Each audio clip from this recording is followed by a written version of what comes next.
Thanks for tuning in tonight. It's the 33rd episode of the MMA Podcast. It's 222, 33rd episode. If you're into that weird number shit, this is the episode for you. Lots to talk about. No guests tonight, but that's probably for the better because we got a shit ton of news. We got UFC cards, 7 in the next 9 weeks. So we're going to be doing this a lot, breaking down a card from the past weekend and the coming weekend.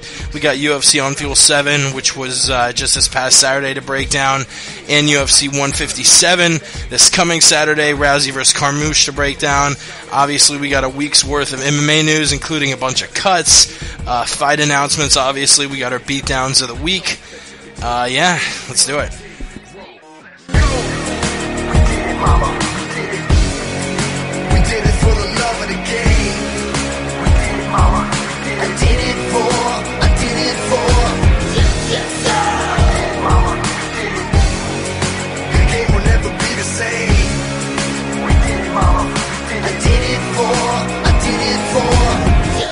You're listening to the MMA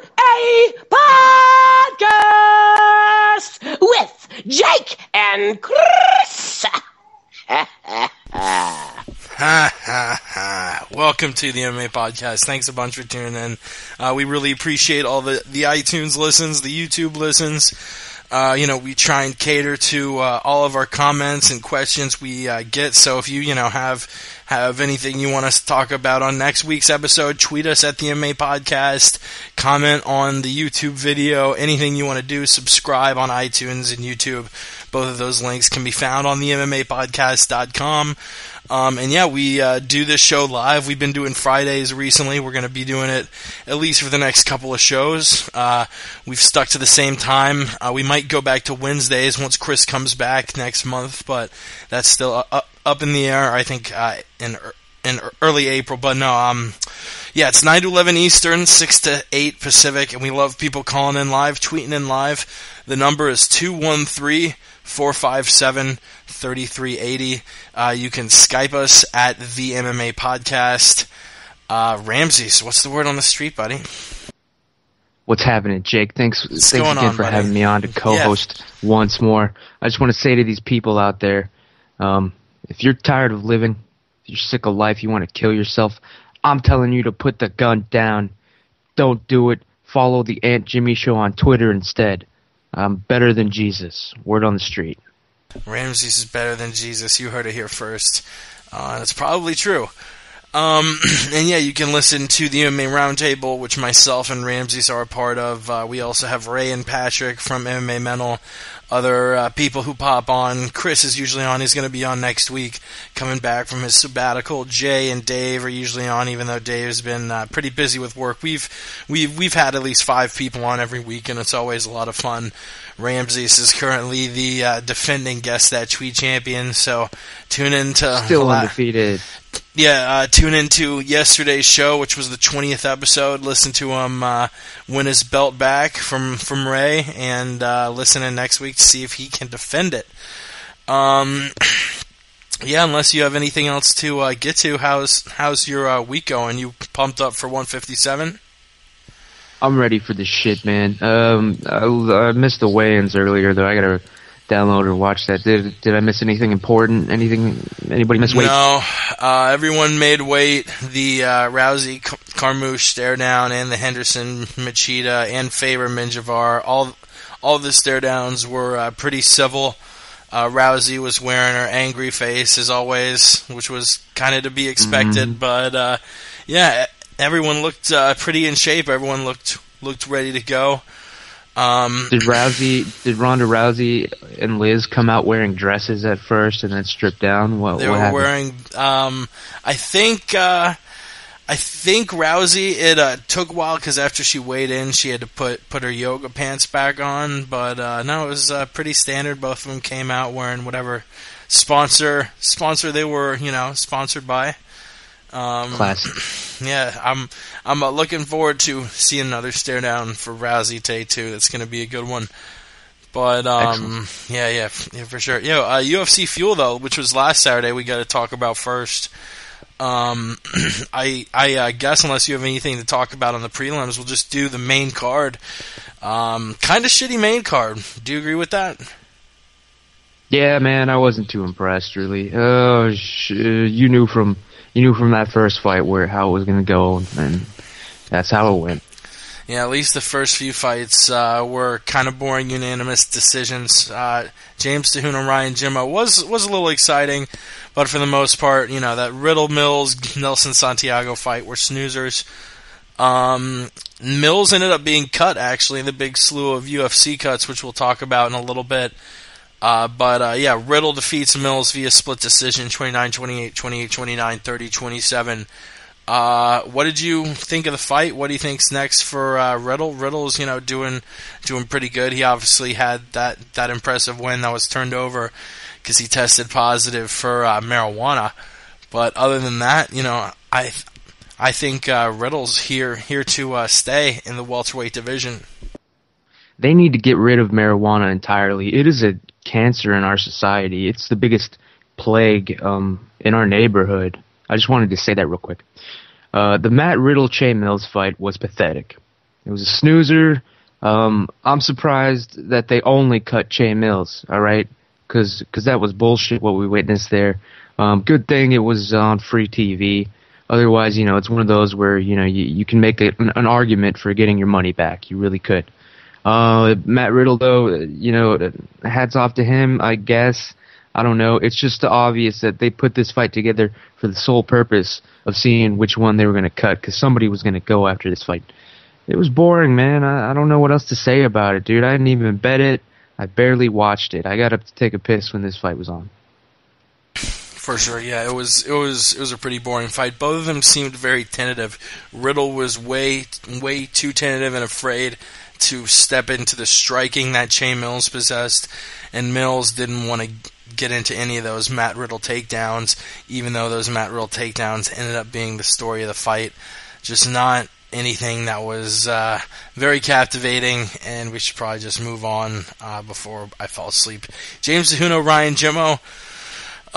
This also was a unanimous decision. Was a little bit more exciting, but James Te-Huna ended up being the victor.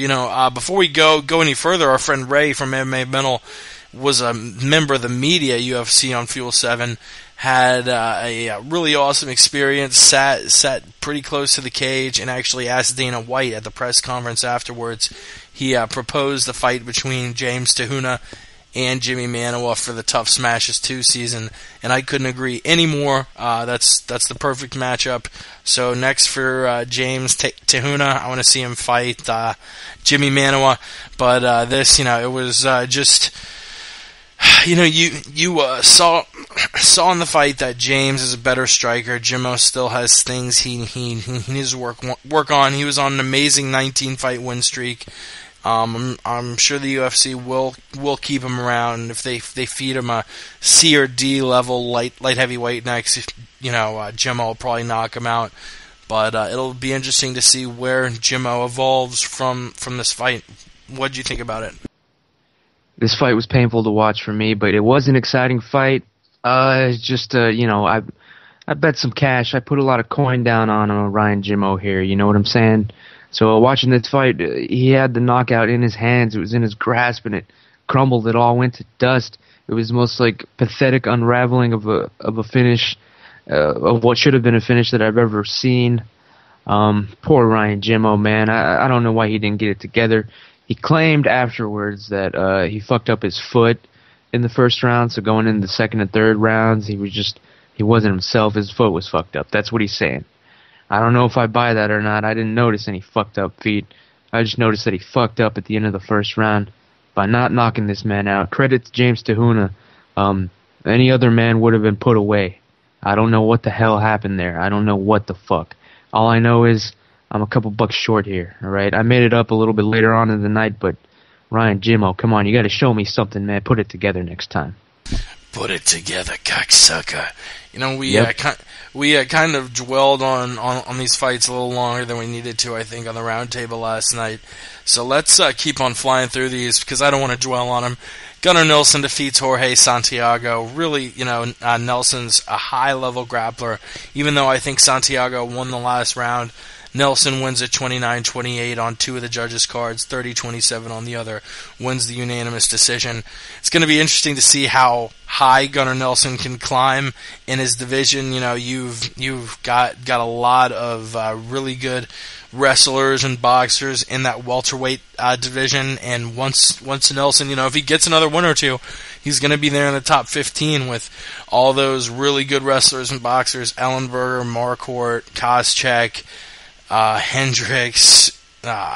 You've got a whole slew of them.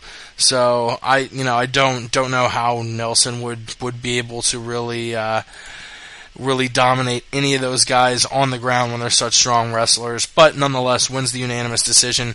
What's next for Gunnar Nelson? You know, I don't know. Thinking of guys in that welterweight division who are kind of floating around, coming off a win. I can't even really think of anyone. There's Pearson Woodley, who are, like I said, you know, they both fit that mold of boxers and wrestlers. Maybe Nelson can finally get that test. What do you think? Gunnar Nelson was impressive, man. It was nice to see him keep it standing when he's supposed to be some kind of submission master. I bet money on this kid. He delivered once again. What's next for him? What's next for Gunnar? I gotta say, man, I'm gonna keep pushing for the super jiu-jitsu fight between him and Damian Maia. I want to see that in my life. I want to see who's the real master on the ground. That's what I think should be next. Word on the street. We'll move on to Jimmy Manuwa versus Cyril Diabate in a light heavyweight scrap, a fight that ended after the first round due to Cyril Diabate retiring due to a calf injury. Jimmy Manuwa keeps putting it on people in the first round. This wasn't as one-sided as the Manuwa-Kingsbury fight, but he still put it on Cyril Diabate, someone with excellent range. Manuwa really outstruck him, showed a well-rounded game. He was showing good grappling. He pushed Cyril against the cage for a bit. Cyril seemed like he didn't know what to do, and after the first round, that shit was all over. Next for Manuwa, like I said before, give him Te-Huna for the tough smashes too. Yeah, man. I can't argue with that call. That sounds like a damn good one. They don't call him MMA Mental for nothing. He figures that shit out. It was a good fight, I guess. But I'm still holding on to my theory that deep down Manuwa is a bum. I think if he went up against my buddy Vinny Magalhaes, I think he'd tear that motherfucker in half. But for right now, I bet on him in this fight because this was an easy call. Manuwa, Te-Huna, why not? Let's do it right now. Yeah, that'll be a really good fight between a couple of very, very highly trained strikers. And we'll get to the main and co-main, which really were probably the fights of the night as far as the main event went. Cub Swanson, Dustin Poirier. Swanson, in my eyes, won all three rounds. Two judges agreed with me. The other had it 29-28, all in favor of Cub Swanson, who's really up there in title contendership now in that featherweight division. As far as Dustin Poirier goes, he's lost 2 in a row. He, still a very good fighter, very young too, which helps, and I'm sure he'll get a favorable matchup in his next fight or two. But thinking of what's next for Cub in bantamweight, Frankie Edgar, I think, called out Cub for a 5-weight fight. That would be an excellent main event card. Both of those guys are fucking amazing fighters. Frankie's coming off 7 straight title fights, and Cub has really looked crisp striking. I would like to see Edgar versus Swanson. As far as what's next for Dustin Poirier, two losses in a row. He beat Brookins, so it's 2 in his last 3. But it does knock him down a little bit. Who's also coming off of a loss against Cub Swanson is Charles Oliveira. I don't think he's slated to fight anyone yet. Why don't you put Poirier and Oliveira together? That would be a pretty interesting fight between dudes who just got their asses handed to them by Cub Swanson. Yeah, that fight did nothing for me. Cub Swanson, Dustin, whatever, man. I didn't give a damn. I didn't bet it. I barely watched it. Nobody knew it was going to happen. It was just too close to call. I stayed away from it. And it turned out to be a snoozer to me, man. I didn't get any enjoyment out of that whatsoever. And as for what's next for Cub Swanson, I mean, after the fight, or he was already talking about retiring and shit. He said he's got a bunch of metal plates in his face. So he's got to retire sometime sooner or later. He's already talking about it. So just don't bet Cub Swanson. Stay away from Cub Swanson. Cub Swanson is a poison, all right? Just like that marijuana. You got to stay away from all that shit. Word on the street. Stay away from that shit, cocksuckers. And that brings us to the main event. Your boy Michael McDonald losing to the interim champion, number 1, Renan Barão, via arm triangle choke submission, 4 minutes into the 4th round. I'll let you lead off on this one. What'd you think of the fight? Jesus, I knew it was all over once Michael McDonald came out to that Jesus music, all right? Jesus wasn't going to help him that night, all right? Jesus was nowhere to be found when he was getting choked the fuck out by some crazy monkey-looking dude from Brazil, all right? Mayday, you got to pick a different song next time. I honestly believe that was the whole fight right there for you, man. You lost the fight right then and there. You can't come out to no Jesus music, man. It's lame. You're a young guy. Maybe you'll look back on this all embarrassed and shit one day. You'll understand once you've turned your back on God. Maybe you already have after this loss. Maybe that's the best thing for Michael Mayday McDonald. He needs to turn heel. He needs to turn evil here, just like a WWE wrestler. Then I'll go back to betting on him. It was a good fight, I guess. He was all right here and there, but he choked. That's the bottom line. Bottom line, he choked, and he got submitted in the 4th round. Barão's just a superior fighter. And he won all 4 rounds, and in my eyes, really, it was close, and early on, Michael landed some really good combos, scared him, but going into that 4th round, I had it 30-27, and once Barão took his back, I knew it was all over. Mayday tried to wiggle out, but Renan locked in that arm triangle choke, and before we talk what's next for Renan Barão, what do you think would be a good test for Michael McDonald looking forward? Renan Barão, man, it's been like 5 minutes. He can probably fight Uriah Faber for the title again. No, who's next for Michael McDonald? Oh, okay. Yeah, he'll probably get the same thing. He'll probably get the winner of this Faber fight, Faber Menjivar. Whoever wins that one, it makes sense to put him up against Mayday. That's my fucking prediction right here. I don't know if they would feed him that because he's coming off a loss, and I kind of feel like Faber Menjivar is probably the fight that makes the most sense for Barão next. Barão's beaten everyone and their fucking mom. He's beaten Pickett, Faber. He's beaten Michael McDonald. The UFC wants to give Uriah Faber a belt so desperately they'll probably give Faber another crack at him if he beats Menjivar. That's kind of the Uriah Faber rule. You lose, you get a winner. You get a win or two, fight for the belt, lose. Get a win or two, fight for the belt, lose, and keep doing that. Wineland might make sense for Barão next, but no one else really does because he's beaten everybody. Thinking about the bantamweight picture, you have a lot of guys not in the UFC, which sucks. You have Marcus Galvão, you have Bibiano Fernandes, Eduardo Dantas, Tyson Nam. All really, really decent fighters. Joe Warren, Still, I think all those guys could hold their own in the UFC. So it looks like, at least for now, Faber versus Menjivar is the fight for the most title recognition to fight Barão next if he doesn't fight Cruz next, because we don't know if Cruz is going to be back till the end of this year, or maybe even early next year. Barão looked ready to fight again. No one else really makes sense. You have Yuri Alcantara up there, Rafael Asunciao, who just beat Mike Easton. Not really too many guys up there in the bantamweight division. Yeah, but fucking Barao, man. I don't see anybody beating him. And really, Faber versus Barao too. Nobody's gonna buy that fucking shit on pay-per-view. Nobody wants to see that rematch. I don't know what's next for them, man. Yeah, especially after he got fucking handled the first time around. I guess unless you got anything else on UFC on Fuel 7, we move through that fairly briskly in a half an hour.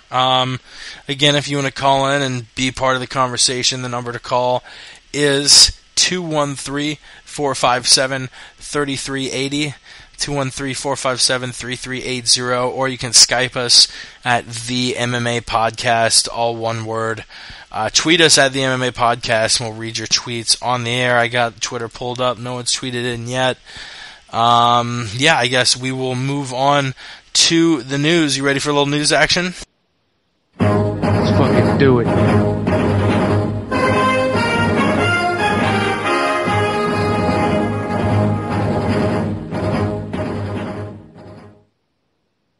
Doesn't feel right unless you got that news team going.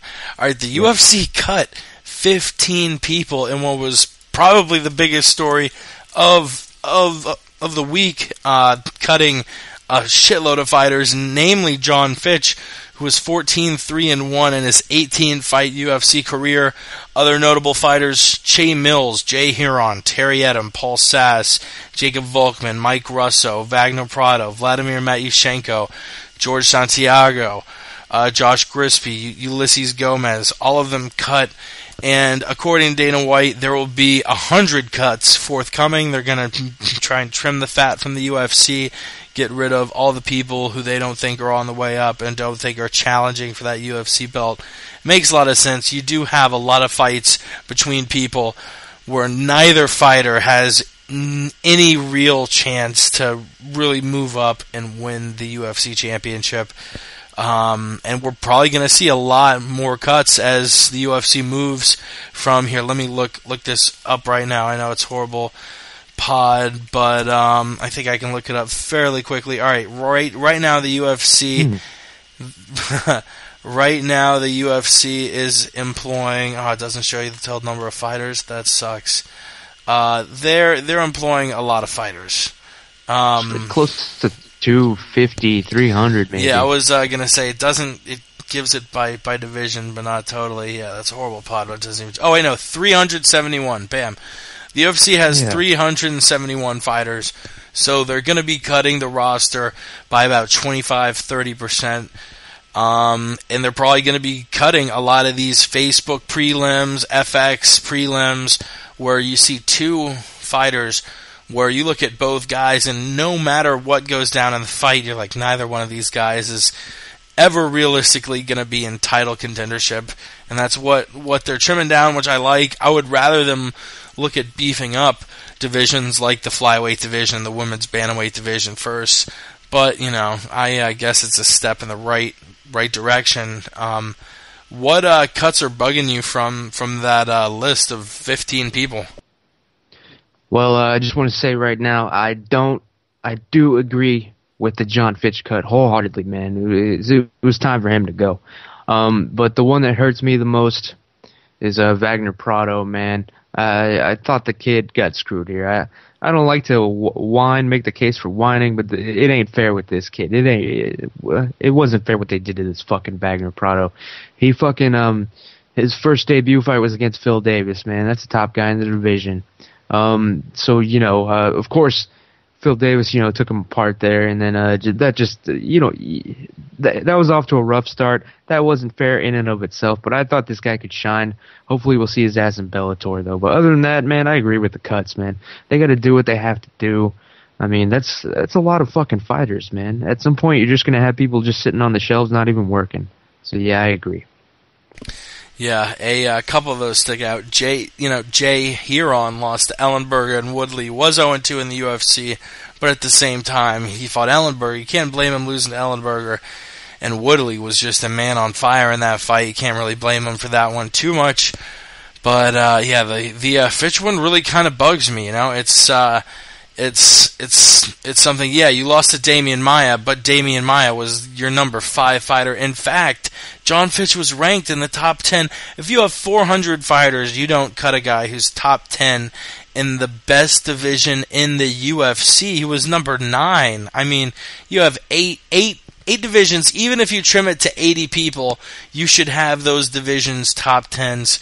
It doesn't make any sense that Dana White cut John Fitch, and because of that, I'm putting that under this week's case for Unsolved Mysteries.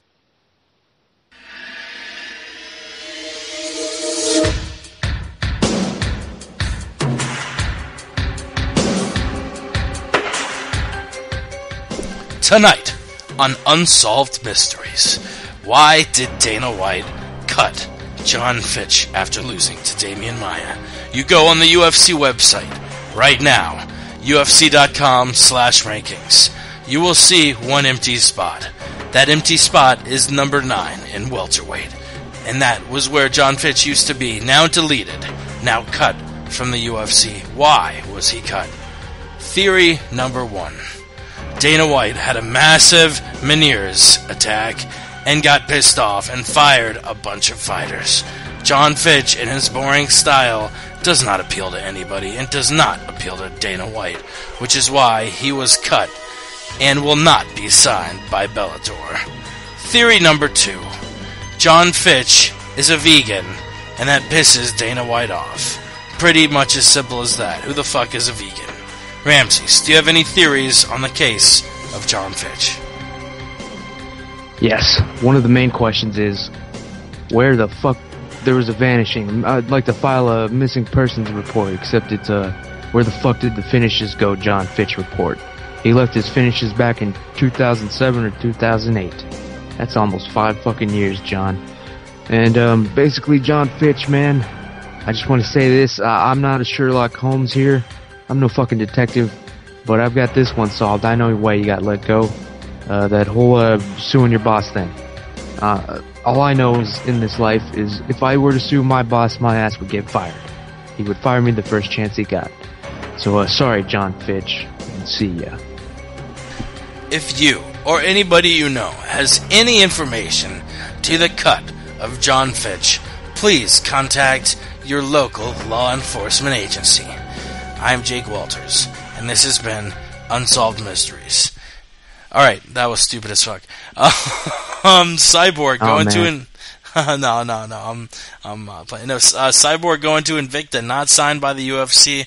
Herself and her manager Tito Ortiz, who, you know, when I think of Tito, the first thing that pops in my mind isn't other UFC fighters. I don't start thinking of the old UFC days and Chuck Liddell and Randy Couture. When I think of Tito, I start thinking of great minds like Leonardo da Vinci and Albert Einstein, and just these great minds in really in the history of the world. Galileo, these wonderful thinkers. Tito Ortiz, truly a wonderful thinker.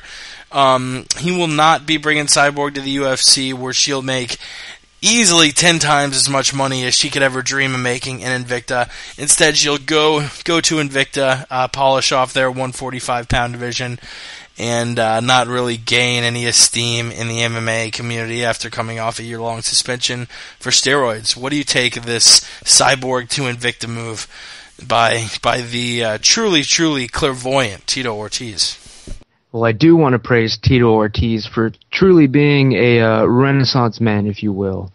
This man was a professional fighter, and then he became a fishing expert. He made T-shirts, he sold T-shirts, and now he's managing Cyborg, man. He's now managing fighters. It's good to see Tito spread his wings and let the creative juices flow out of the potential was amazing. If you saw his press conference, I've seen it at least 10 times now. It gets better every time you watch it, all right? He was putting thoughts together like they were combinations in the octagon. Prime Tito Ortiz, all right?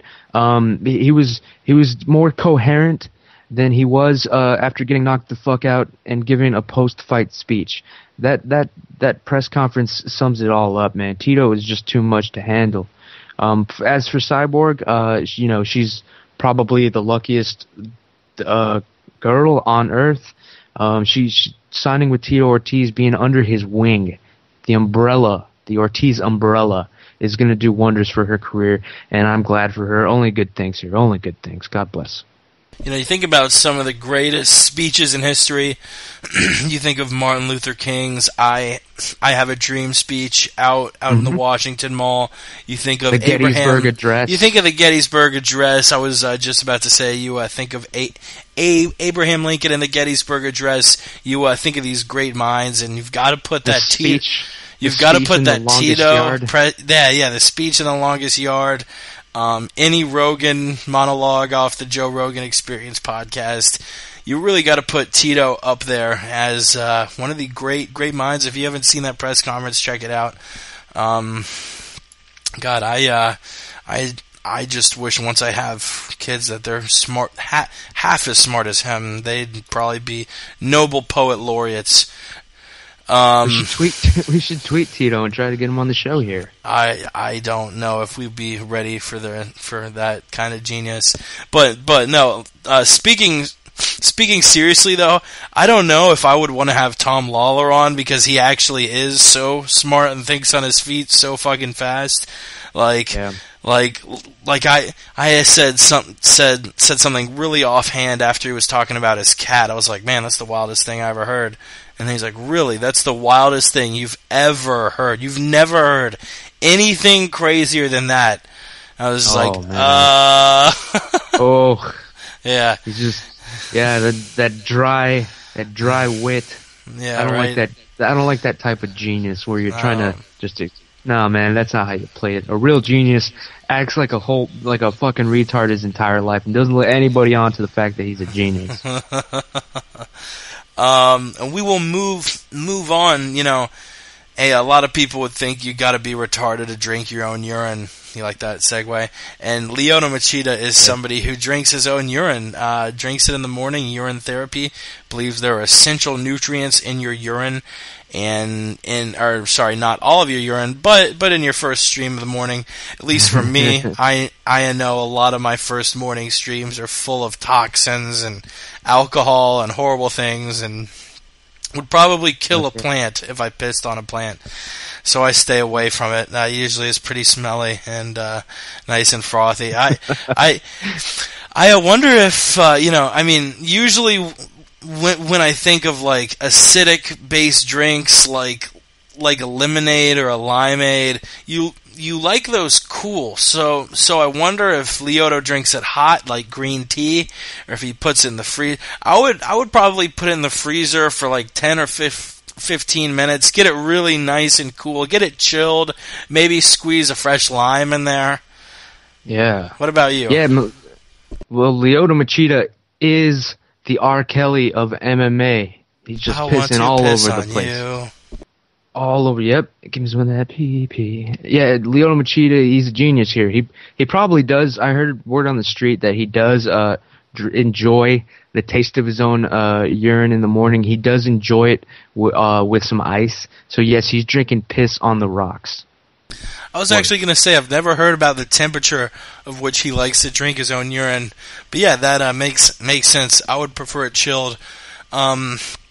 Just add a splash of grenadine, something. It doesn't need to be a horrible experience, or just take a 1-a-day vitamin like me, you crazy fuck.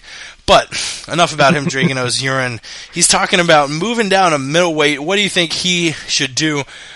Judging from his weigh-in just about an hour ago, he looks pretty good at 205. Doesn't look like a move 20 pound.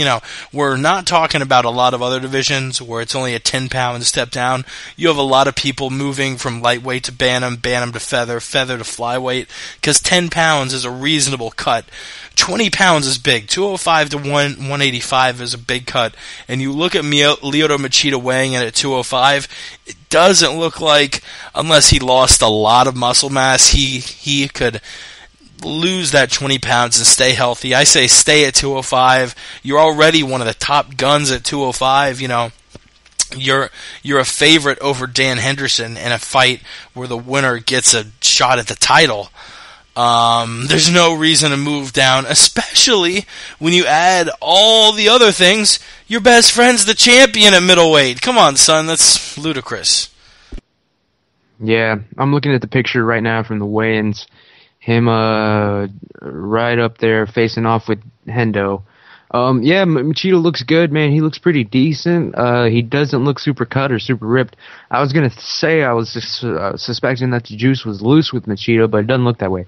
For Hendo, well, it's kind of loose if you think of the juice as urine. Sorry. That's true. The piss on the rocks. But it looks like Hendo. You can definitely tell that motherfucker is. He's definitely been. He hasn't been missing any therapy sessions, if you know what I'm saying.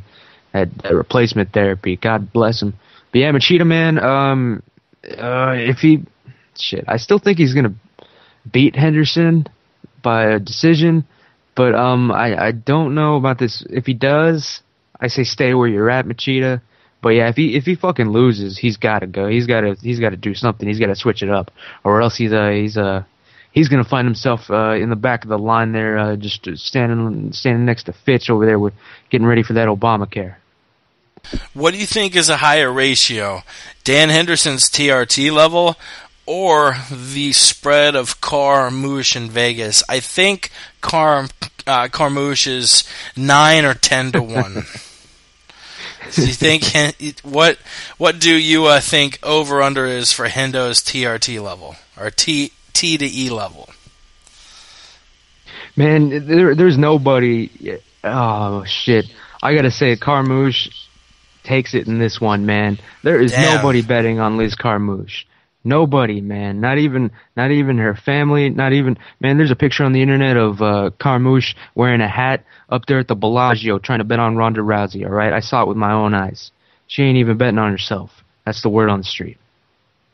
You know, it would have been good for the UFC if you had a real shit-talking chick and a chick who was, I don't know, not necessarily like Miesha Tate, because both of them were playing the good guy, but someone like a Chael Sonnen of the women who just doesn't care about pissing people off, talked a bunch of shit, because as much as I like Rousey and I think Rousey's going to win, it's hard to root against Liz Carmouche. Always has a smile on his face. Always has a smile on her face.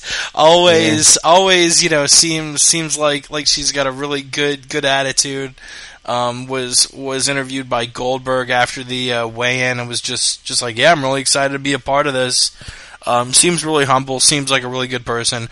Was a U.S. Marine. I mean, come on, you can't root against a goddamn Marine.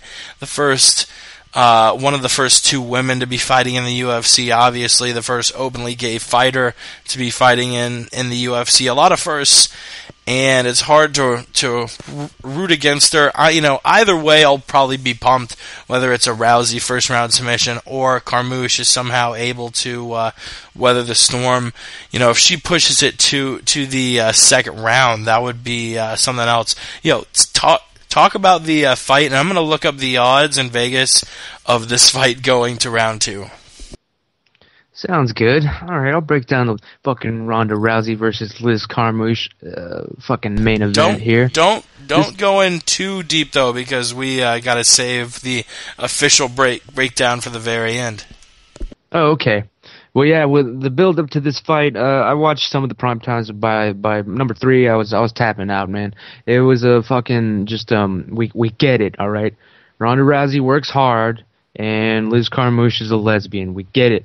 We don't need 2 more hours of this shit. That was all it was about. What Liz Carmouche's girlfriend, I don't know why they had to show that, man. That was disturbing to me, because I want to see beautiful women, beautiful lesbianism. I want to see that in my life. I need that. I don't need what they showed me on UFC Primetime, all right? What the hell? What? That didn't even make any sense to me.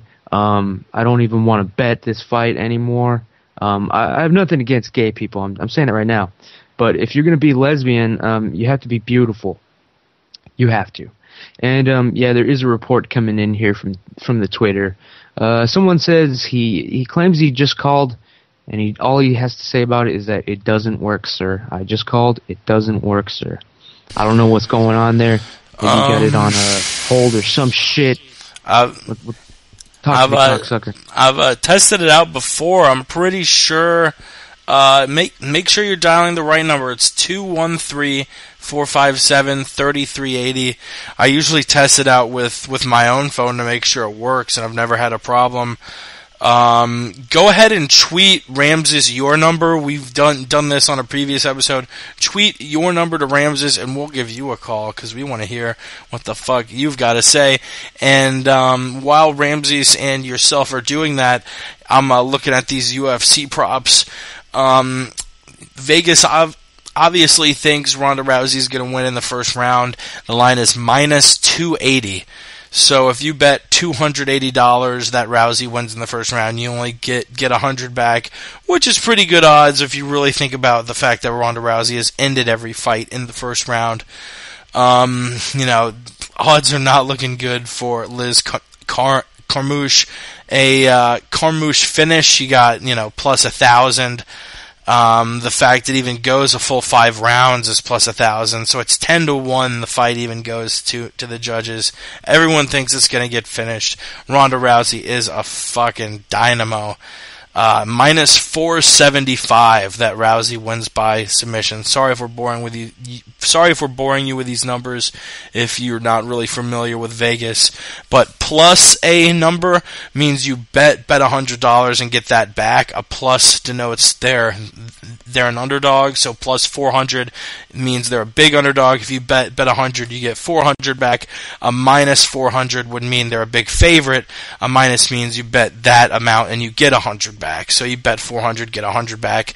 So they're saying 5-1 favorite odds that Rousey wins by submission, which is pretty fucking huge. You have that number yet, or is he yet to get you back, Ramses? Yeah, I'm still going back and forth. There's another person that might want to call in as well. All right. Here. If the surefire way to get us, we're actually Skyping one another now. So if you want to get on Skype with us, the Skype name is the MMA Podcast. TheMMA Podcast. Wow, I struggled with that at the end. If you're already listening to this on your computer, you may as well have Skype, and you may as well call in here, cocksucker. It saves me a couple of nickels if you call here. But, we've been talking about Rousey. Carmouche kind of got off track talking about Lyoto Machida. Moving down what we wanted to talk about, a new TRT stance taken with Dana, saying the UFC is going to try and implement a lot more tests in training, which I like a lot. You have a lot of these guys juicing to the gills during training. Alistair Overeem just got popped and missed a year because of that. Chael and Hendo approve, saying they like it. I approve. Do you approve, Ramses? Oh shit, you're gonna have to hit me with that question one more time. There's 2 other people wanting to call in that I'm dealing with. Tell them to all call in. We'll fucking break down the UFC 157 card as a big happy family. What do you think of Dana's new? What do you think about Dana's new stance on TRT? Well, Jesus Christ.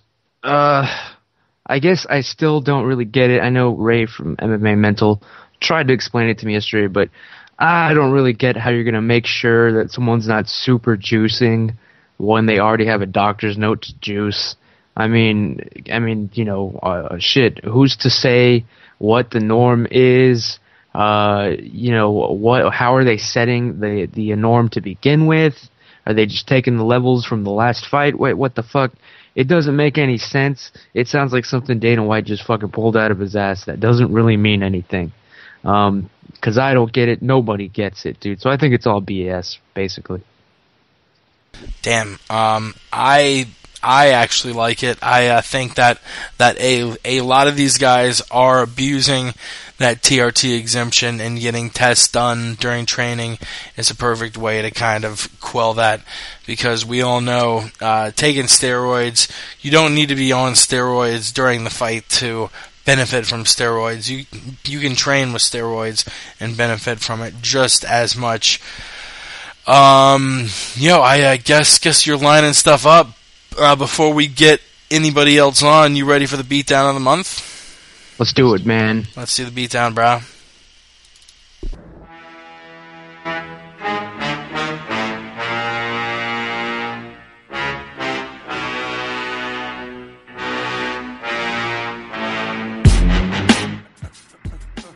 All right, we had a few beatdowns this month.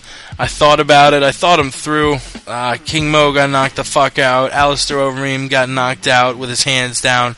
But my beatdown of the month was a straight-up first-round, 36-second Tyron Woodley over Jay Heron knockout at UFC 156. Woodley coming off that loss against Nate Marquardt.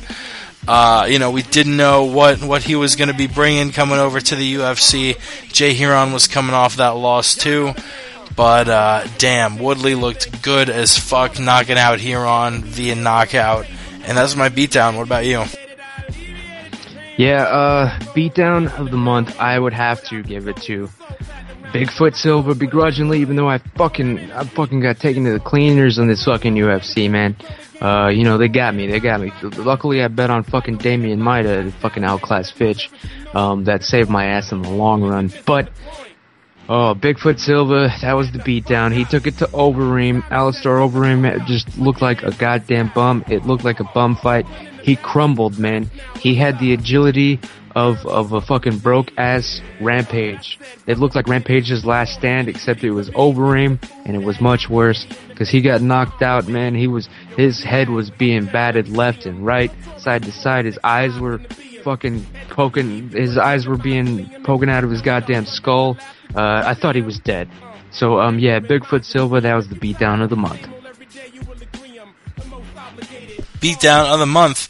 And, we got a few more news topics to go over, but it looks like we got a number of our caller. Let's call him up and see what he has got to say. I think we're ringing him right now.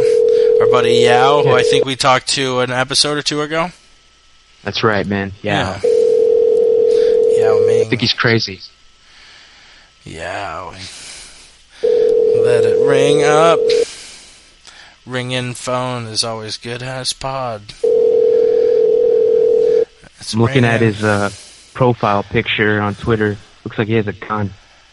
It looks like he has a gun. Yo, can you confirm or deny if that's a real gun in your Twitter picture? Me? Yes. Is it? Wait. Do we even have the right number here? Is this Yao? It is. Yeah. No. Yeah, he doesn't have a gun in his Twitter picture. His Twitter picture just makes it seem like he's the kind of guy that would have a gun. Yeah, I don't have a gun. In fact, that's not even me in the background. Don't worry. If you were to own a gun, what kind of gun would you own, theoretically? I would like a rocket launcher, probably. How did I know you were going to say rocket launcher? I don't know. I feel clairvoyant. Is there anything in particular you wanted to chat about, or did you just want to join the conversation for the items we were going over? Well, I saw that the Word in the Street tweeted. He said, if anybody wants to talk MMA or whatever, and I used to go on his podcast, but it's been a long time, so I just called up. Hell yeah, man. For sure, yeah. You made the right choice. You made the right fucking choice. It's the MMA Podcast. We're doing it live. Roy McDonald out of his fight at UFC 158. Condit stepping up to fight Johnny Hendricks. Marquardt going to be fighting Jake Ellenberger. I'll start off with you, Yao. It's probable that this Condit-Hendricks fight is going to be for number one contendership, especially taking that Hendricks has been guaranteed a title fight if he wins his next fight. What do you think about Carlos Condit taking on Johnny Hendricks? Honestly, I would have liked to see Tyron Woodley fight Carlos Condit instead, but he got the fight, whatever. I see Johnny Hendricks winning, mainly one, because everybody that loses to GSP kind of falls off after they lose to him, and so I think that's going to happen to Carlos Condit. I see Johnny Hendricks actually trying to use his wrestling instead of just predominantly striking, because I don't think he won the strike with Carlos Condit. So that's how I see it playing out. I see Johnny Hendricks winning. Now, Yao, if I remember correctly, aren't you the guy that loves the Black Zillions? I am. That is my team. I have to be behind them at all times. That's my team. Well, I have a question. We were just talking about the beatdown of the month. Mine was Overeem getting his ass whomped into the fucking octagon match.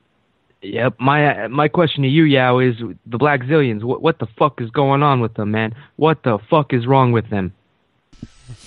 Well, honestly, that they have been. They've been losing. I will concede, but. Honestly, I think it's because they're a new team still. They're still young. They're still a new team. They were founded in 2011. They're still a new team. They're still bringing in new coaches. Like, they haven't established that head coach, that it factor, if you will, to make like a secure team, like you see like with TriStar and Greg Jackson's, and they're still a new team. So it's going to take a while for them to get into their own rhythm and really start putting together better game plans and overall strategies. That's how I see it. For sure, yeah. Ramses, what are your thoughts on Carlos Condit versus Johnny Hendricks in what is likely a title eliminator match? I think this one's going to be easy, man. I think we're going to see Carlos Condit come out, bouncing around looking all like confident or whatever, but we all know the truth. And then he's going to get punched in the face by Johnny Hendricks, and he's going to lose consciousness in front of millions of people. And I'm going to be pointing at my TV screen and laughing at him when it happens. I'm going for Johnny Hendricks all the way, going to bet all the money in my goddamn pockets, all right? This one's not even going to be close. I hope Condit. I pray that he's the favorite when it comes to the odds, just so I make that much more money off of his pain and misery. I hate Carlos Condit because it is my belief that he threw the fight against GSP. He took a fucking dive against GSP. I believe it with all my heart. I'll carry that with me till the day I die. That is the word on the street. Hendricks is gonna just show Carlos, you fucking reap what you sow, and this and that. Word. We have a fight which I kind of came up with the comparison on the fly, but I was thinking about it being similar to Junior Dos Santos versus Alistair Overeem. You've got a pure boxer versus a kickboxer, and Condit's sort of the Overeem. Hendricks is sort of the Junior Dos Santos.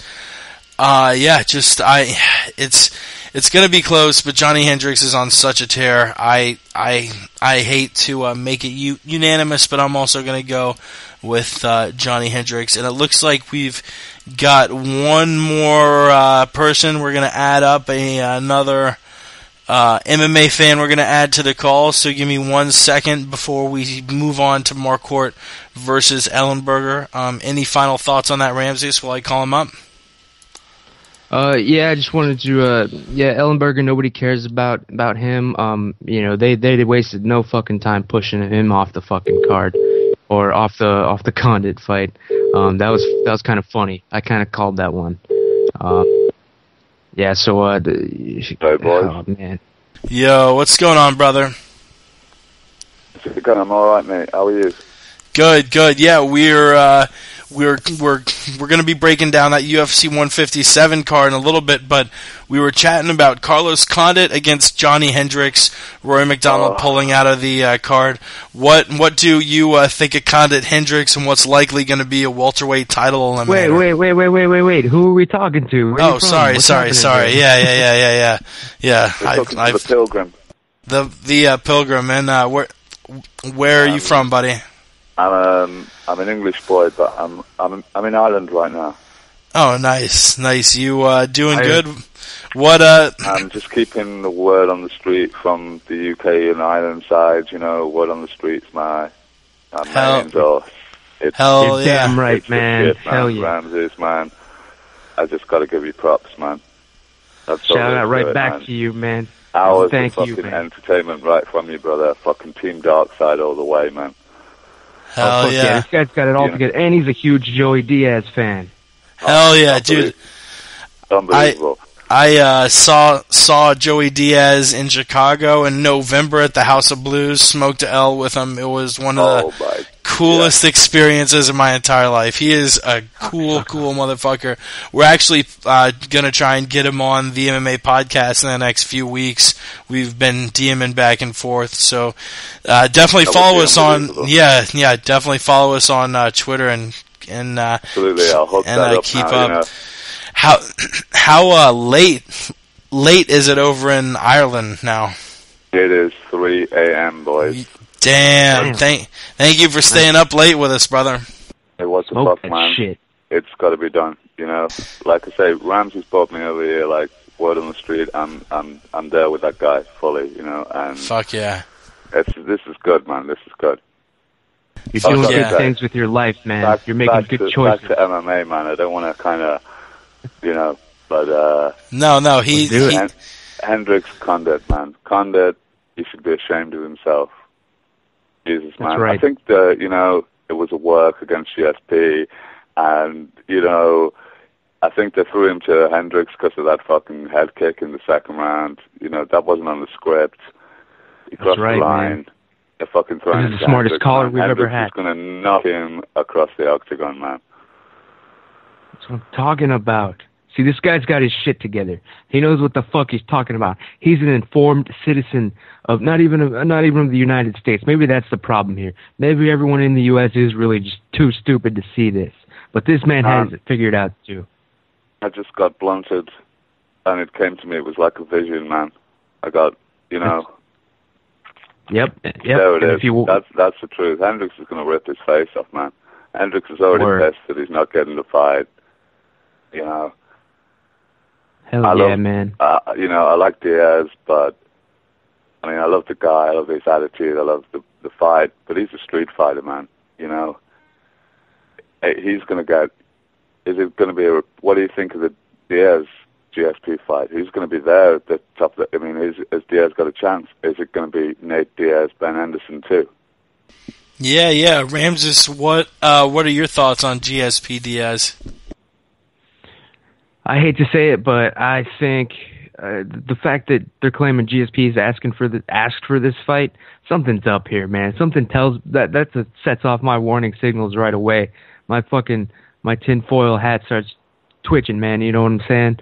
Why did this fight get made? Why are they saying GSP asked for it? I think Diaz is going to get pretty much wrestle fucked and screwed out in a decision. Yeah. It's probably going to be a decision.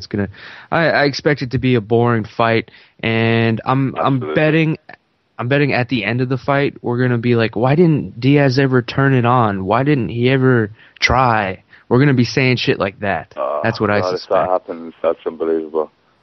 Yeah, I don't see a war coming, but hopefully this time I'm wrong. Yao, there's going to be so much wrestling in that fight that GSP is actually not going to turn up in his UFC shorts. He's just going to wear his own underwear. Yeah. Yao, what are your thoughts on GSP Diaz? Me personally, I mean, I'd love to see Diaz go crazy and knock him out, but you know what? Really, that seems so impossible to me. You know, really, they're going to just like. GSP is going to get cast to the side, and Nick Diaz is going to be the welterweight champion. I can't believe that could be true. What do you think, Yao? Well, first I have to say George St. Pierre is my favorite fighter. Now, he's a great fighter. There's no doubt about it. Like, you know, he's kind of boring these days.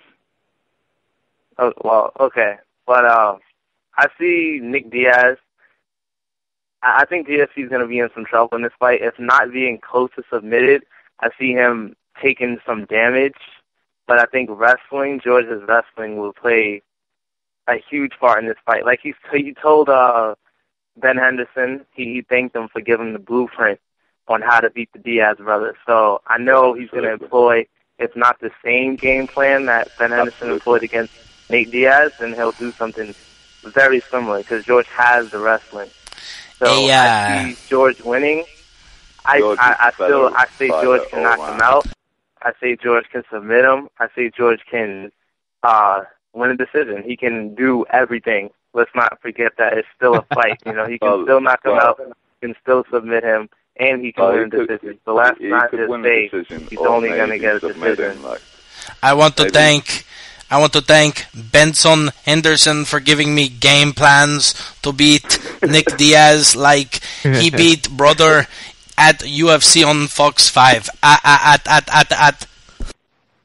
Yeah, I guess we've all gone over GSP Diaz now, except me. You know, I sort of agree with all of you. I don't give Diaz much of a chance. You know, Condit, I think Diaz won that fight, but GSP is just too much, and he's gonna get over Diaz without too much incident. But yeah, with Condit moving to fight Johnny Hendricks, that left Jake Ellenberger. Who was Ellenberger fighting? Ellenberger was fighting. Jesus Christ, I'm blanking here. It was Rory versus Condit. He was fighting Johnny Hendricks. With Hendricks moving to the fight with Condit after Rory left, Nate Marquardt getting tagged up in a fight against Jake Ellenberger. I love this fight. They're stylistically very, very similar. Both have strong wrestling bases and have the kind of boxing that can end your night quite quickly. I'll start it off with the Pilgrim.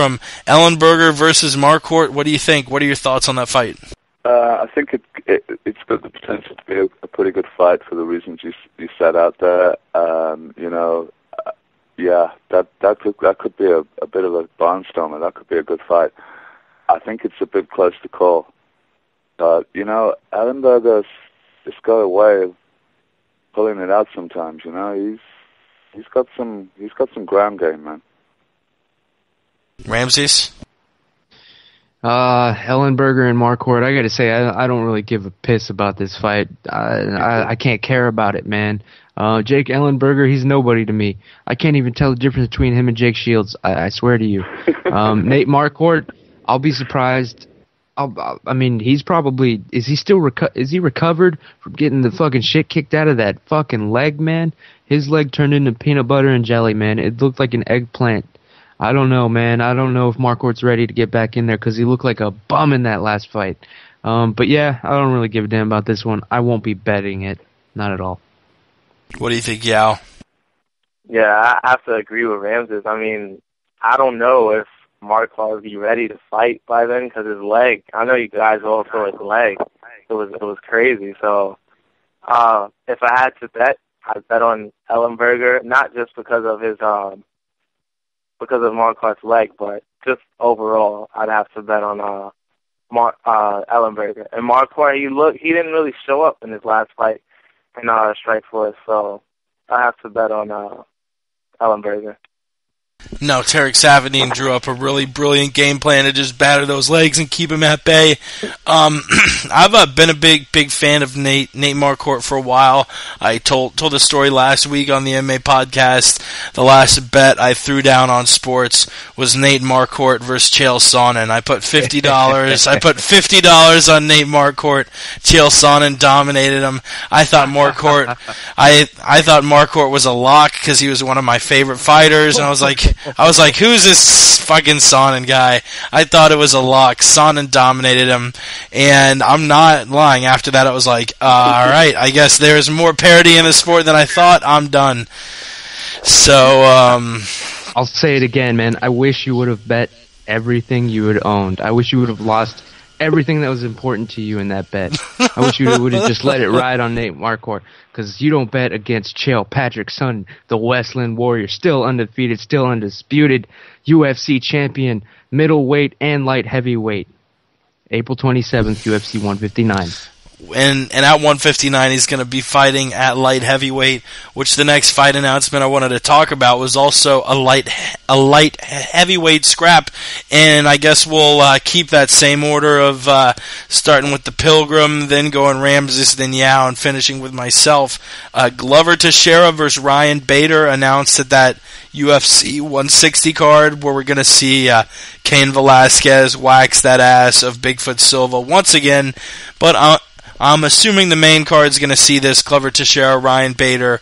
Both of them just fought recently on the same card. What do you all think of this matchup between the wrestler and Bader versus Teixeira, who's got crazy power but just did not look as impressive as we wanted him to against Rampage Jackson? Yeah, me personally, I think that basically he didn't look good, did he, against Jackson, and he took a step back. Bader, I don't give a shit. He just needs to kill Bader and move on. Yeah. Simple enough. Yeah, this fucking fight, dude. Ryan Bader, you gatekeeping son of a bitch.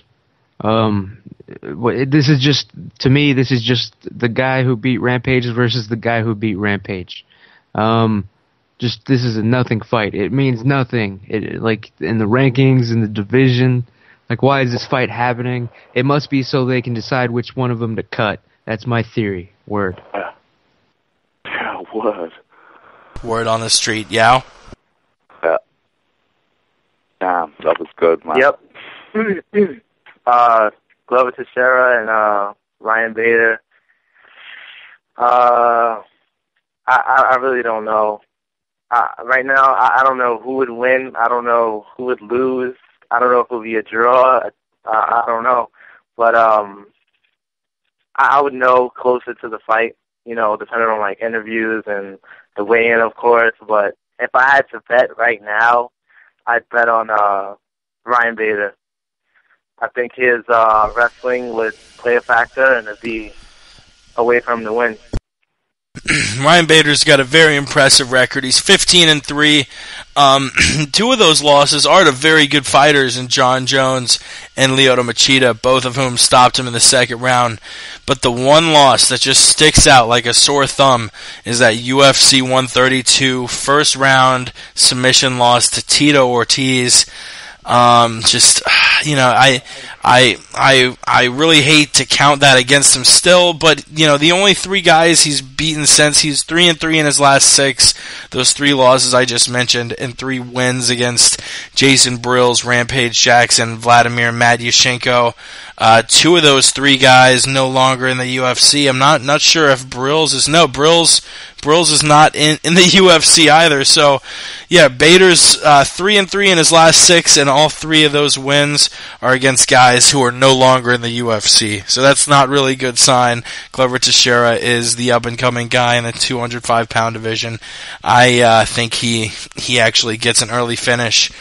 Another fight made for UFC 160, Cerrone versus Nunes. I sort of see this going the same way. Cerrone's got such a huge toolbox as far as weapons to use, whether it's his jiu-jitsu, wrestling, head kicks, boxing, cardio. He's got it all. He looked like shit in his last fight against Anthony Pettis, respectively, but he came back out of the gates after looking like shit against Diaz, and I expect him to do the same thing in this one. What do you think, Pilgrim? You still with us? All right, I guess if the Pilgrim... Probably dead. He's probably dead. Ramses, what do you think? Holy shit, what fucking fight were we talking about, son? Donald Cerrone versus KJ Nunes, son. Oh, yeah, this fucking... I'm gonna give this one to KJ Nunes, actually. Just because Cerrone just... the Cowboy looked helpless in his last fight, man. He looked like... He looked like it was his fucking first fight, man. He looked like a white belt going up against Pettis, man. It was embarrassing.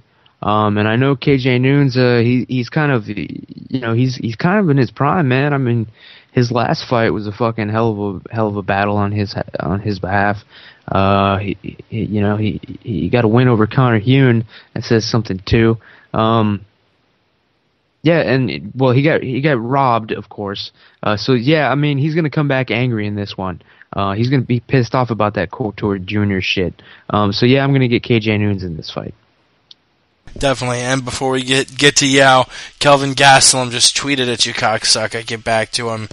But yeah, showing no love for Donald Cerrone. I'm sure Chris is listening to this podcast, angrily shadowboxing while biking back from work because Cerrone's his favorite fighter, and he just dissed his ass, son. What do you think, Yao? KJ Nunes and Cerrone. Yeah.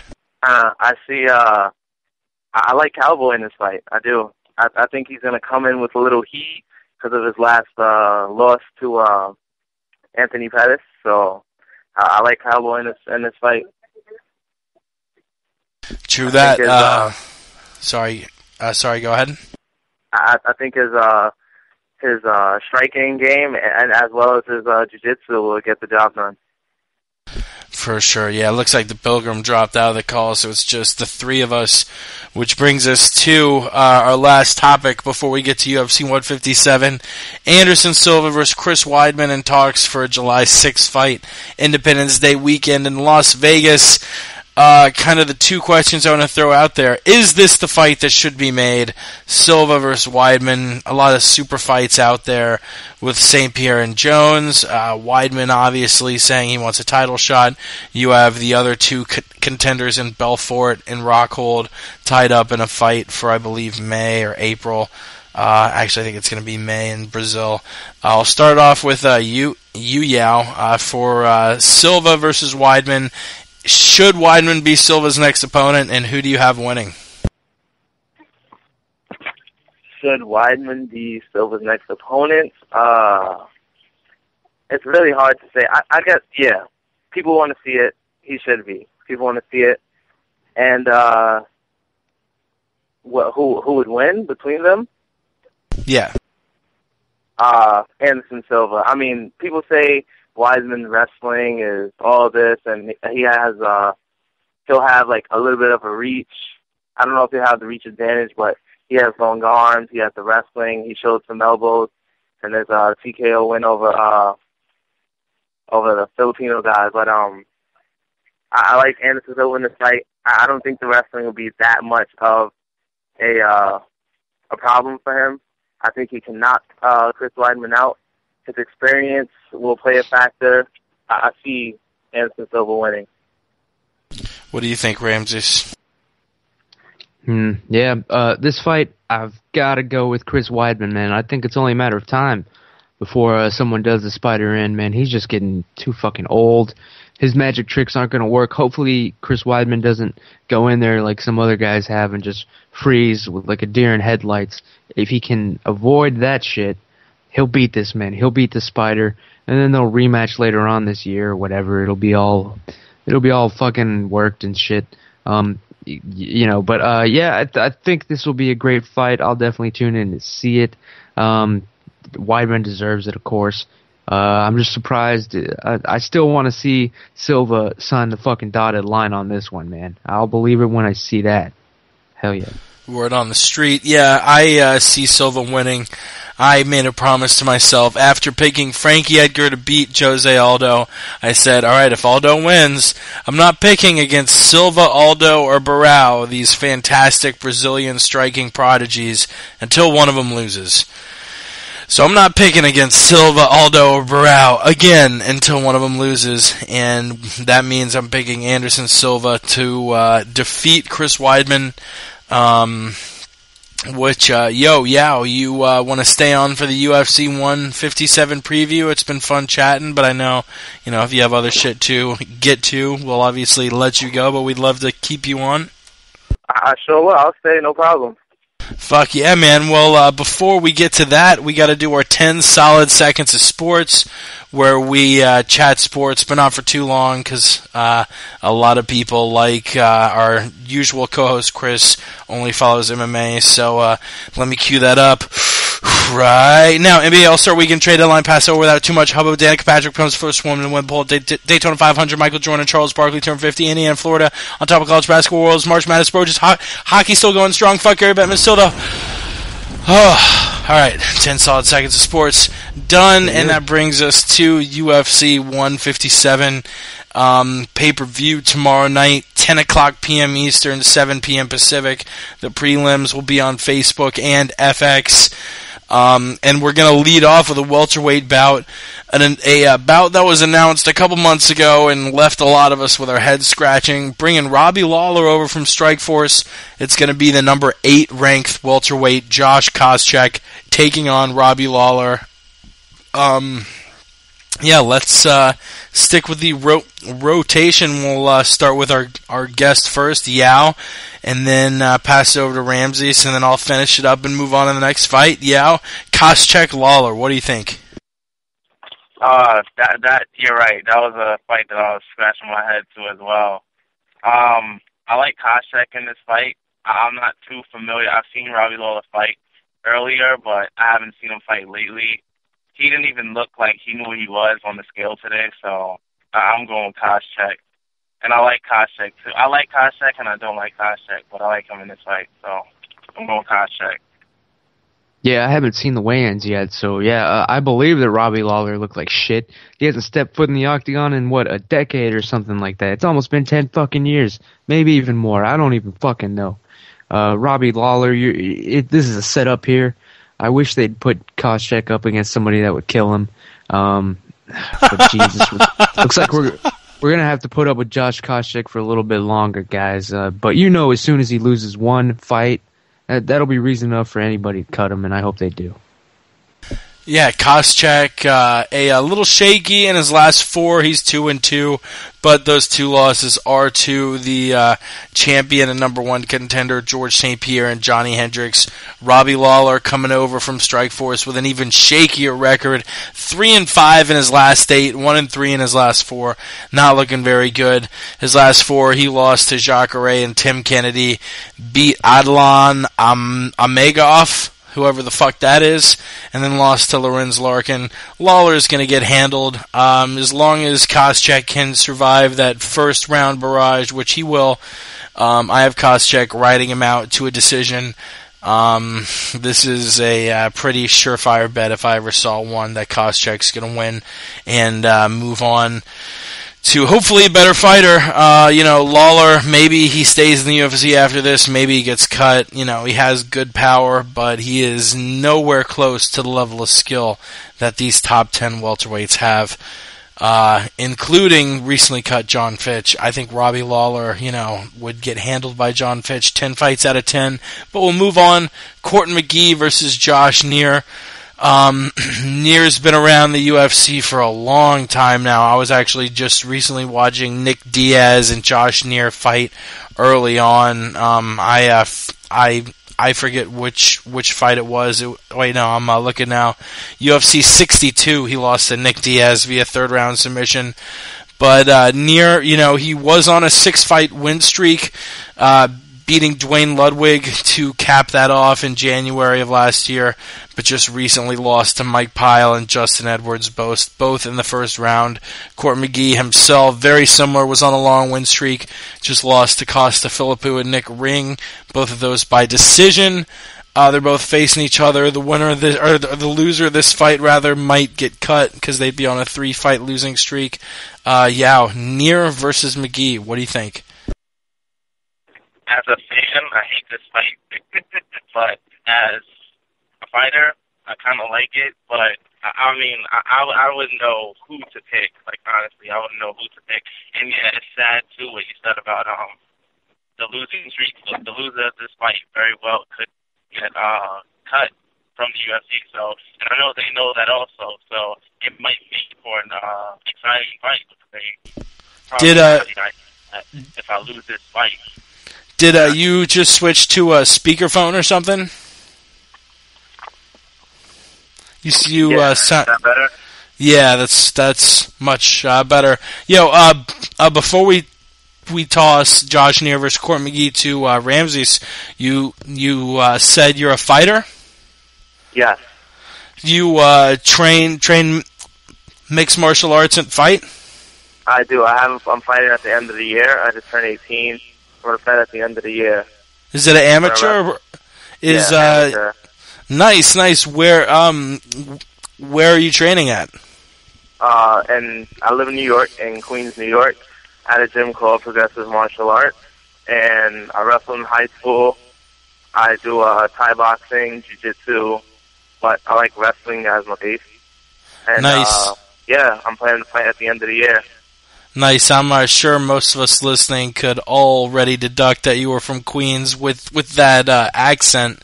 Yeah. But what is your height, weight, reach? You know what promotion you're going to be fighting with. Tell us a little bit about Yao, the fucking MMA fighter, bro. Well, I'm 5'8". I'm 155 right now. I'll probably fight at 145. I could make 135, but I won't have the nutritionist or whatever to get me down to 135. So I'll probably fight at 145. In high school, I wrestled at 145. So I want to fight WKA. I don't know if the World Kickboxing Association. I don't know if anyone knows of that, but it's a very popular organization. They have Thai boxing fights, kickboxing fights, jiu-jitsu tournaments, MMA tournaments, both pro and amateur. So I want to fight through them, and yeah, that's it. Damn, that's awesome. So you're fighting the end of the year. You training mostly striking, grappling. Both. But recently I've become really obsessed with striking. So ever since seeing like the Dutch style of kickboxing coming out of the Black Zillions, so I've become like really obsessed with like striking lately. But I train both. All right. Yo, Ramses, if you were a MMA fighter, what weight would you be fighting at? Shit, man. Right now it's hard times. I would probably have to be a middleweight, man. I gotta say 185 right now, just because I'm lazy about that whole cutting weight shit. And part of me doesn't even believe in that shit. When you train thug jitsu, dude, it don't matter how much you weigh. It doesn't matter. It doesn't matter how much the other guy weighs. Nothing's gonna stop you, man. When you're in that when you enter the zone. That's a whole nother podcast, though. What are you, 5'9", 5'10"? I'm 5'11". 5'11"? Yeah, 5'11" right now, floating around 205. And that's me heavy, man. Just a fucked up knee, you put on a little weight, can't really exercise that much. But yeah, so if I were to fight, like if I had a fight coming up a couple of weeks, I'd have to go down to 185. Otherwise, I'd do 170 probably. It doesn't matter how much I weigh when I'm knocking you out, man. Thug jitsu style, though. It don't matter. Yeah, personally, I'm built like a monkey. I have an inseam shorter than my mom's, who's 5'8". I'm 6'1", but I have a 29-inch inseam. I have tiny little gorilla legs, but I have a 6'6" wingspan. Yeah, so I would be a good boxer because I have a 6'6" wingspan, even though I'm only 6'1". I would probably be a welterweight or middleweight. I'm like you, floating around 205 now. I got a killer concussion a year or so ago and put on 15, 20 pounds and have been too lazy to fucking take it off. But, at least one of us on the calls actually doing work, making moves, and, definitely keep us up to date with your fight. We're going to be following you, man, rooting you on, fucking to work. Yeah. Thanks, man. I appreciate it. I will. I'll be on Twitter. Don't worry. For sure. But I guess Ramses will pass that Court McGee Josh Neer fight over. What do you think about that? Yeah, I don't care about this fight at all. Court McGee, Josh Neer, they could both go away tomorrow, and I wouldn't miss them. As far as this fight's concerned, it's a filler fight to me, man. I guess probably Court McGee, though, if I had to choose or something, if I was forced to sit down and watch it. I'll probably just get up during this fight. If I got a piss to take, that's when I'll take it. Perhaps I'll heat up something in the microwave. I don't know. This fight stinks. I'm in the same boat in both ways. I'm probably gonna heat up a slice of pizza or some shit during this fight. I also agree that Court McGee is probably the one who's going to win this fight. He's more of a grinder. I don't know if Neer is going to be able to stay in the fight in the second and third round with Court. He's typically, he's got a questionable gas tank, and McGee doesn't. So I'll leave it at that. You've got a guy like Court who's durable and has a good gas tank. That's a good combo, and I think Court wins. Which brings us to the bantamweights. Uriah Faber, number 2, taking on 10th ranked Ivan Minjavar. Both of these guys are coming up. Faber obviously is the poster boy of that division. The UFC really wants to give him the belt. He's coming off a loss against Renan Barao, though.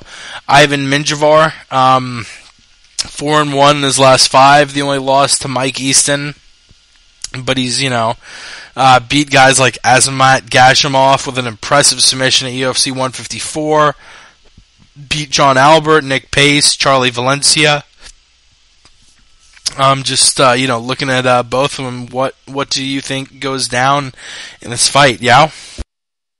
I like this fight a lot. It's my future weight class, so I've paid like a lot of attention to these type of fights. But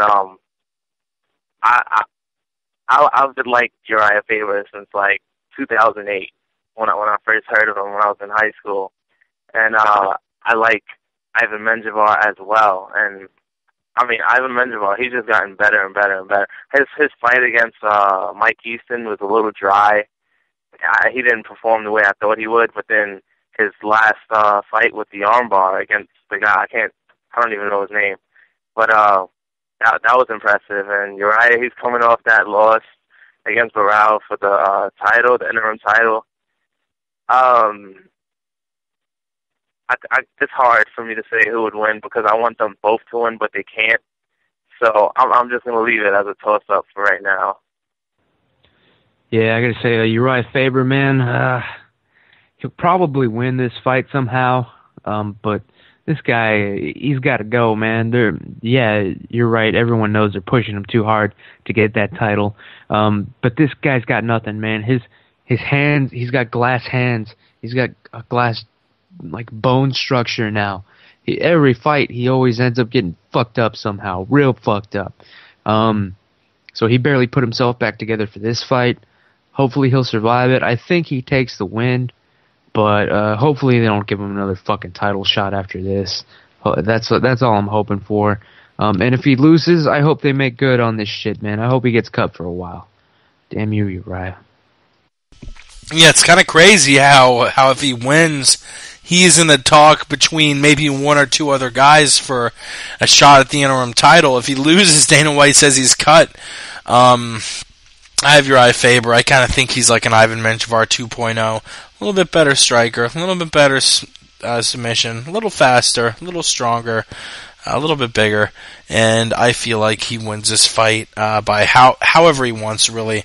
Submission, knockout, decision, maybe a decision just because, I don't know, because I fucking think this fight might be boring, because fights I have big expectations for always end up being boring.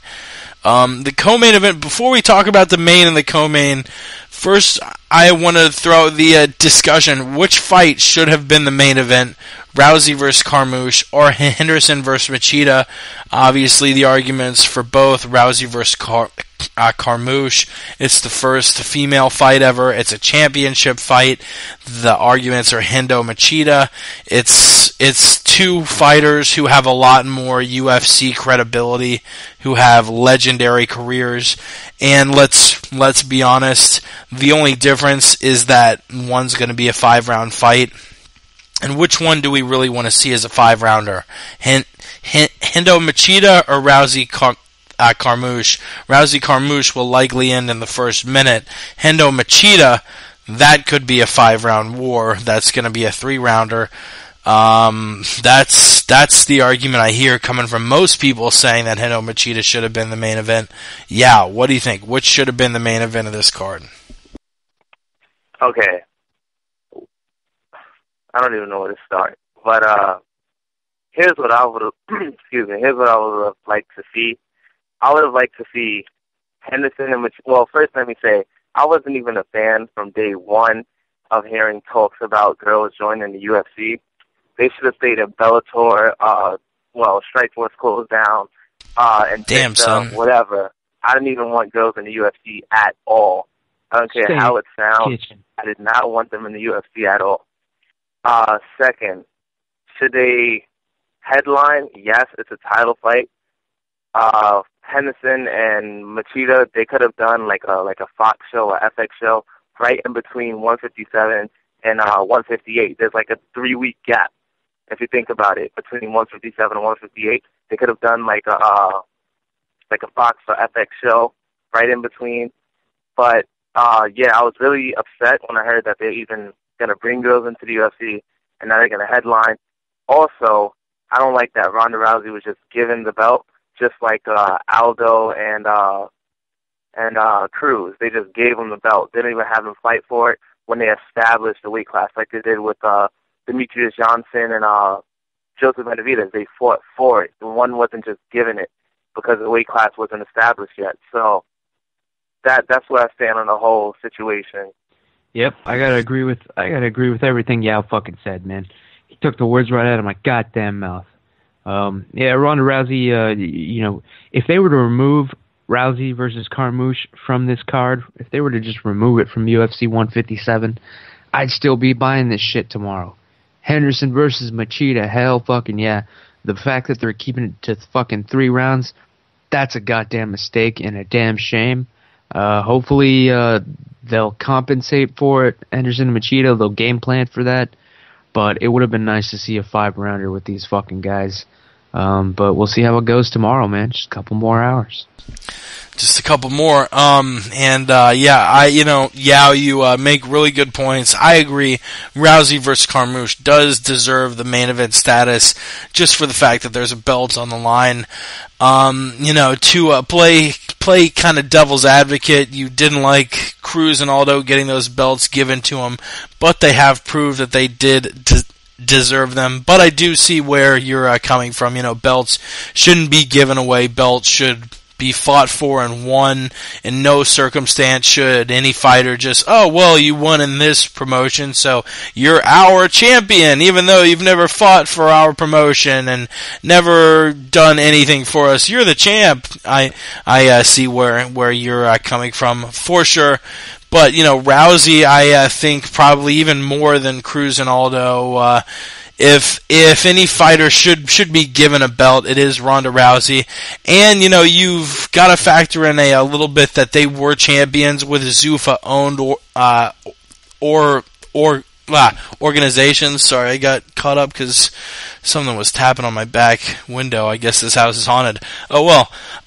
But anyway, Rousey's definitely a great champion, and we'll talk about that Carmouche Rousey fight in a second. But first, let's talk about Dan Henderson, Lyoto Machida, title eliminator, light heavyweight division. This is going to be a good one. I don't know which way to lean with this.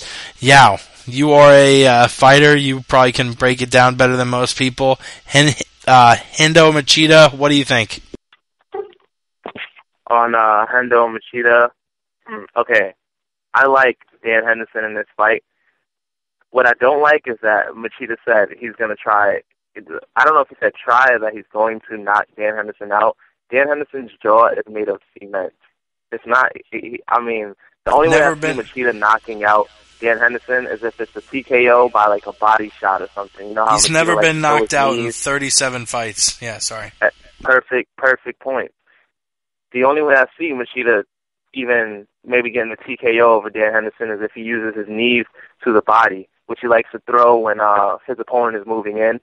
But we've seen Machida get knocked out in the past. So I see Dan Henderson not using his right hand, but his left hand, because Machida is a southpaw. So I see him using his left hook or his left uppercut to counter Machida's jab, if he can time it perfectly, and catch him coming in. So I like Dan Henderson in this fight, and Dan Henderson has the ability to put Machida on his back. And I haven't seen Machida work off his back that well. I know it's hard to get him down, but if anybody can hold Machida down, it's Dan Henderson. Yeah, since this is only going to be 3 rounds, I think we're going to see a decision. I don't think it's going to be a boring one, though. I think this fight is going to be fucking awesome. These guys, I know Henderson ain't going to fucking hold back, but I do think I think he's approaching old man status. I haven't seen the weigh-ins yet. I'm going to watch it as soon as we're done here. So I didn't see how he looked coming out to step on that scale. He looked good. Of course he looked good. He looked ripped, but I always like to look at how they actually walk. I always notice shit like that, especially now that I'm all fucked up myself here. But yeah, I'm giving the edge to Machida here. Since I believe it's going to go to a decision. If it does, that's always going to play in Machida's favor. So that's my call. It didn't work in his favor when he fought Rampage. Heyo. That was bullshit. Yeah, I think actually, I remember being at the bar betting a friend $20 straight up Rampage Machida. I was like, this dumb motherfucker, I'm gonna get straight up odds on Machida, and it went to the judges, and I was like, all right, Machida's still gonna win. I don't give a fuck. And Machida lost, and I was a sad guy. But that rematch should have happened. It really should have. This fight, I'm picturing the fight in my mind, and I think this is going to be one of those fights that starts out slowly. They feel each other out. Obviously, Lyoto isn't one of these guys who jumps in, but I'm across my heart saying Hendo's going to win, my mind saying Lyoto's going to win, and it's smart to go with your gut usually, but I'm going to go with Ramses and say Lyoto, unanimous decision. I'm really hoping Dan's able to slip one through, though, but Lyoto is just a faster guy, and I think with his footwork is going to do a good job at being able to stay out of that H-bomb range. Which brings us to the main event, Ronda Rousey versus Liz Carmouche. A one-sided affair, if you ask the Vegas statisticians. Rousey is minus 1,200 in some sports books, which is a huge line. Everyone expects her to beat Liz. Rousey is the best female fighter in the world right now, undisputably. She's won every single one of her fights by armbar. Every single one of her fights in the first round, and every single one of her fights except one in the first minute. She fucks women up with this armbar. She's a Olympic judokan, runs up, clinches up, throws you to the ground, and then rips your arm off. That's her MO. And she's going to be looking for the same sort of finish against Liz Carmouche, who, you want to hate her because the UFC's built up Rousey so much, but she really is, she's got a great story, always smiling, seems humble, was in the Marines, the first openly gay fighter in the UFC, a lot of stuff, going for her. Rousey, Carmouche, what do you think? Do you think Uriah Faber is going to have the cardio to fight Ivan Menjivar and just maybe a matter of 20-30 minutes later get back out there with a wig on and fight Ronda Rousey? Funny joke. But first off, let me start by saying I do not like Ronda Rousey. Okay? I do not like her. I want Liz Carmouche to win this fight. I want her to win. I want Ronda Rousey to lose more than I want Liz Carmouche to win. That's how much I do not like her. Second, if Ronda Rousey were to win this fight, I think she would bust out a leg bar, a knee bar or whatever, anything with the legs. I think she'd attack the legs in this fight. I don't think she would go to the arm bar because that's what everyone is expecting. I think she would attack a leg or whatever. But I would like to see Liz Carmouche take Ronda Rousey into deep waters. I want to see Ronda Rousey has never had to go to her corner before. She's finished all her fights in the first round. I want to see what it's like for her to go into her corner. Have to speak to them, go back out, take them out, face out, put it back in, spit. Get the water put on her, put the ice on her. I want to see what that is going to do to her when she has to walk out round by round. And I want to see what's going to happen when she gets dragged into those deep waters. And I think, that when she's dragged into those deep waters, not only could Liz Carmouche grind out a decision, but I see her knocking her out or submitting her. It's still a fight. Anything can happen. Let me just say, I want Gina Carano in the UFC. That's what I want. Hell yeah. Yeah, that's a good piece of ass. I'd go with that. Hell yeah. This fucking fight, Ronda Rousey, Liz Carmouche. Jesus, we already know what's gonna happen here, alright? Even Liz Carmouche knows what's gonna happen here. She already has her cast picked out. She already is penciled in for her arm surgery, alright? She already has it scheduled. Okay? She knows that fucking arm is gonna get broken. Round 1 or 2, I'm going with I already called this. Ronda Rousey will defeat Liz Carmouche via armbar, round 1, 2 minutes and 39 seconds into the round. 2 minutes, 39 seconds. That's the word on the street. I'm feeling it. I'm on fire. You're going to see it come true. God damn. God damn. Yeah, this is, it's sort of a win-win because both of them seem like really good people. But you look at Liz Carmouche's record. Who are the best two fighters she's gone up against? Sarah Kaufman and Marlos Conan. She lost both fights. She lost to Sarah Kaufman via unanimous decision. I actually went back and watched that. Sarah Kaufman was easily the better fighter. That was July 2011. Carmouche better have evolved a lot since then if she wants to survive past the first minute. Because Kaufman, you know what? Kaufman lost in 54 seconds. Liz Carmouche is going to lose in 46 seconds. I'm taking 46 seconds or 51 seconds. I'm going 46, I think. But I don't think Liz has a chance. She lost to Sarah Kaufman, who I just mentioned, got handled by Rousey. And Marlos Conan, who went on to lose to Miesha Tate right after that win against Liz Carmouche to defend the Strikeforce Women's Bantamweight Championship. Sorry, I'm coughing a fuckload because I just hit the bong. But, yo, Yao, you were saying you hate Ronda Rousey. Why do you hate Rousey, son? It's her attitude. I really do not like her attitude. Like, I liked her at first. I liked her when she was in Strikeforce. She was doing her thing, but her last fight, and then it stopped. She after her last fight, it stopped. Her attitude became, like, I don't even know how to explain it. It just really gets under my skin. She thinks she's a queen. I hate that it, yes, perfect. She does. And I hate that it gets, John Jonesian. But it's very John Jonesian. Yes, thank you, perfect. But, gentlemen, I have to go now. I apologize. No, you stuck around. Yo, you have any plugs? You want to shout out your Twitter? Yeah, you can follow me on Twitter at Yao_the_truth. Again, Yao_the_truth. Ramses, keep me updated on any. Oh, let me just say, your podcast that you do after the Ultimate Fighter on Tuesdays. Is that correct? Those are too late. Those are too late for me. I apologize. I haven't been able to call in because I'm still in school, so those are too late. But I can do these if these are on, Fridays or whatever. It's cool. Yeah, man. Every Friday, we're going to be the next few Fridays. We'll hear from you next week.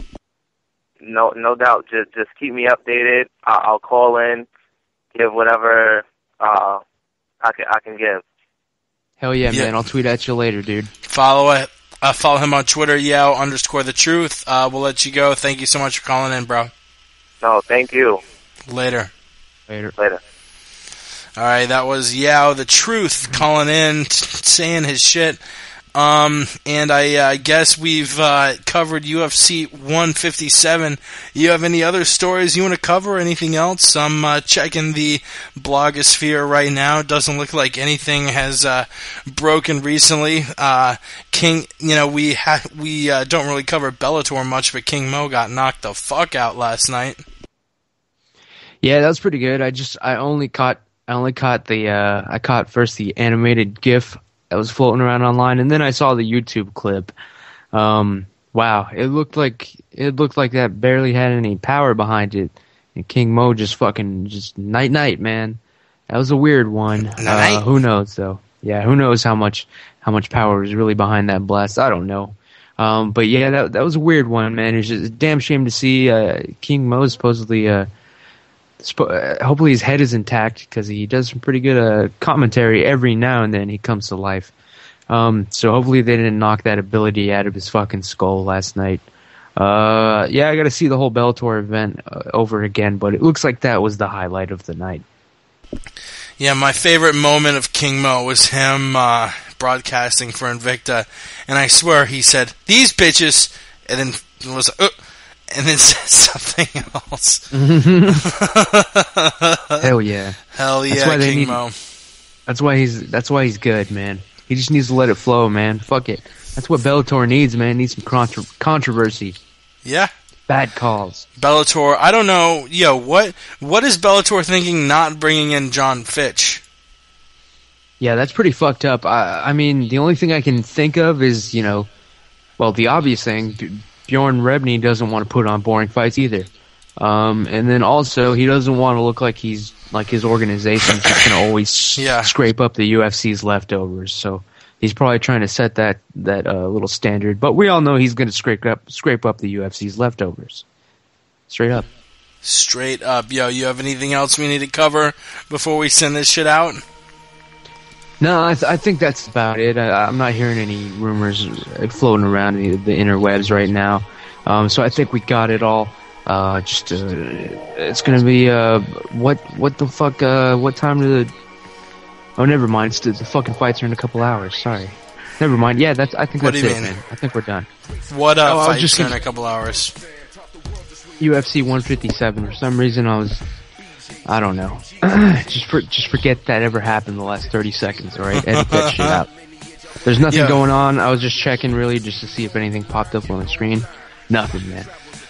Yo, speaking of start times, if you want to watch UFC 157 tomorrow night, the Facebook prelims start at 6:35 p.m. Eastern. That's 3:35 Pacific. That's 11:35 p.m. UK. FX prelims start at 8 o'clock Eastern, 5 o'clock Pacific. That's 1 a.m. in the UK. And, of course, pay-per-view, 10 Eastern, 7 Pacific, 3 a.m. in the UK. It's going to be a hell of a card. Rousey, Carmouche, Machida Henderson, Faber, Menjivar, McGee, Neer, and Koscheck versus Lawler. Big shout out to the listeners once again. You guys make me sexually aroused as you wouldn't even believe. Follow us on Twitter at the MMA Podcast, themapodcast.com. This show is every Friday, 9 to 11 Eastern, 6 to 8 Pacific. And of course, you got to check out the roundtable with myself, Ramses, the fellows over at MMA Mental, our buddy Dave, Jay. MMA Mental's doing such work over there. They get like 10 interviews a week with people like Bruce Buffer, Johnny Hendricks. Go and check them out if you haven't already. And they're like really have turned into one of the best news websites I've seen. Literally, they post up about 20 new news stories a day. 20 a day, which is way more. I think I've posted like one in the last like week. Fucking speaking of weak, our website's been weak recently, but I'm getting up on that. Ramses, what's the word on the street? Yeah, I just want to say anybody out there listening who's sitting there in the bathtub with tears in their eyes, like shotgun me, in their fucking mouth. Yep, like shotgun me, right down their mouth. Yeah, people like Jake here, man. If you're in there, you're thinking about ending it all, man. I'm saying don't do it. Don't do it when you can just follow me on Twitter instead at the Ant Jimmy Show. The Ant Jimmy Show on Twitter. That's how you connect with the Word on the Street podcast. All the latest UFC rumors and news and speculation, all influenced by marijuana. Coming at you live from Austin, fucking Texas. Shout out Thug Jitsu Master Eve Edwards for teaching me everything I know. Word on the street. Follow him on Twitter, The Ant Jimmy Show. Shout out to the living legend, Coach Jamie Huey, for hopping on that show of his every week. Team Darkside, always fucking calling in, representing Team Darkside is what's up with this podcast. We do plan on having some hot guests on in the future. Joey Diaz, I'm going to try and have him on the next few weeks. I've been leaving him alone because he just had a kid. But you know what? The kid's a few months old now, and I can bother him. So I'll see what's up with Joey Diaz. We're going to get some hot guests in the next few weeks. It's been a fun ride. 33 episodes in. Yeah, this is the 33rd. Jesus Christ. Can't wait for the next 33 people. We'll see you next Friday. Take it easy. We gone. Later.